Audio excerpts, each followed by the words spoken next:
قال الله عز وجل. فاتصلت واحدة إحدى النساء قالت يا شيخ، قلت نعم.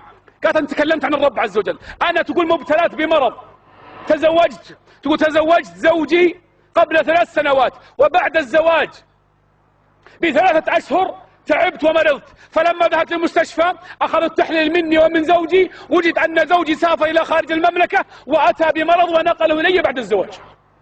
تقول والله يا شيخ لنا 3 سنوات الآن، لنا 3 سنوات شرق غرب أنفقنا 1,500,000 ريال على العلاج ولا علاج، وأنت تكلم عن ربنا سبحانه وتعالى. قلت والله إني صادق. حنا عندنا كلمة يا إخوان كل يوم نقولها 100 مرة، ما هي؟ لا إله إلا الله معي وحده إيش؟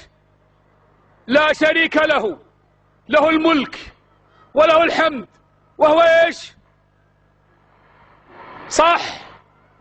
على خير صح يا جماعة، وهو على كل شيء قدير. قلت بس شوفي ترى، يقول ابن الجوزي رحمه الله أعطوا الله ما يحب يعطيكم ما تحبون، استجيبوا لله إذا دعاكم يستجيب لكم إذا دعوتموه. فقلت له يا شيخ، قلت له أبغى منك 4 حاجات، ربنا إذا ترضينه يرضيك، إذا أردت من الله شيء أعطه شيء يا شيخ، الله ما يعطيك كذا، لازم تقدم شيء حتى يعطيك الرب سبحانه وتعالى. فقلت لي قالت ايش اسوي؟ قلت الله اول شيء ابغاكي الاسبوع هذا كامل على وضوء 24 ساعه، انت وزوجك ناموا على وضوء، كلوا على وضوء، خلوا 4، كل ما حدث توضوا على طول. الثاني كل ما فكرتوا بالمرض اعطوا الله تعالى احب شيء، احب الكلمات الله ايش؟ سبحان الله والحمد لله الله والله اكبر، كثروا قولوها الى 50 مره الى 60 مره. الثالث تصدقوا، داووا مرضاكم بالصدقة إن صح الخبر. الرابعة أكثر مدح الله عز وجل، في البخاري ومسلم يا أمة محمد لا أحد أحب إليه المدح من الله. فقلت يلا اشتغلوا لله، شوفوا كيف الله يعطيكم. والذي رفع السماء بلا عمد، والذي يسمعني وإن وياكم من أهل الرياض الآن قسما بالله العظيم إن 4 أيام وتتصع. قالت يا شيخ أحس إني مرتاحة أنا، ادعي لي. قلت أنت عندي الحين أنت مرتاحة مع الله، ادعي لنا أنت. بعد 5 أيام أو 6 أيام أرسلت رسالة قالت اتصل توي جاي من الدكتورة، كانت تقول في وحدة دكتورة مشرفة على علاجنا منذ بداية المرض. والله يا اخواني مدقت علي بيض الله وجهها، اسمها منورة الله يبيض وجهها، قول امين يثبتني على الحق وجميع المسلمين. بس بعض الناس يعرف الحق، هي منهم الله يثبته. قالت ايش؟ تقول والله يا شيخ لسه جاي من الدكتورة، تقول انا وزوجي اخذت التحليل منا الدكتورة وذهبت الى المختبر، بعد ربع ساعة جت وقالت اجلسوا ابى اروح اجيب المصحف. قلنا ليه المصحف؟ قالت اريد ان اقسم لكم بالله العظيم ما في اي اثر المرض في جسدكم.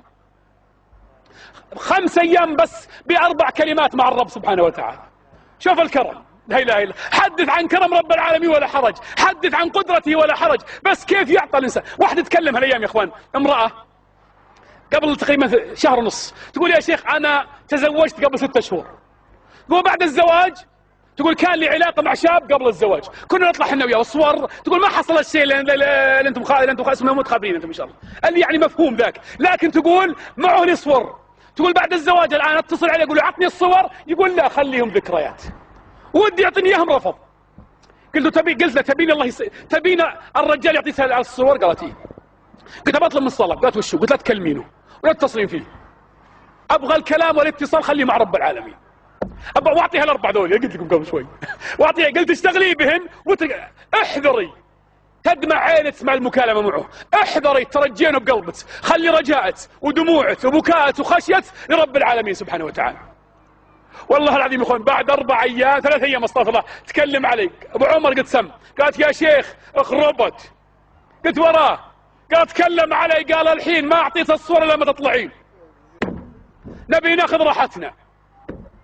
قلت تدري ايش القضيه؟ قالت ايش القضيه؟ قلت الان ابليس عرف انك قربت الى الله عز وجل، وعلم ان الله تعالى سوف يعطيك اللي تريدين، فالان ابليس يحاول يخربها قوه، لا تطيعين لا تكلمينه لا ترجينه، خلي اذا زيدي باللي اعطيتك، كثري منهن. والذي فلق البحر الموسى، قسما بالله العظيم يا اخوان انا حلف لله لان الاخبار دي قد ما يصدقها بعض الناس، والله انها ترسل رساله تقول انا بمكه، والله اني معي اصفر، اني قاعد في الحرم ادعي لك بيض الله وجهه، الله يجزاه عنا خير.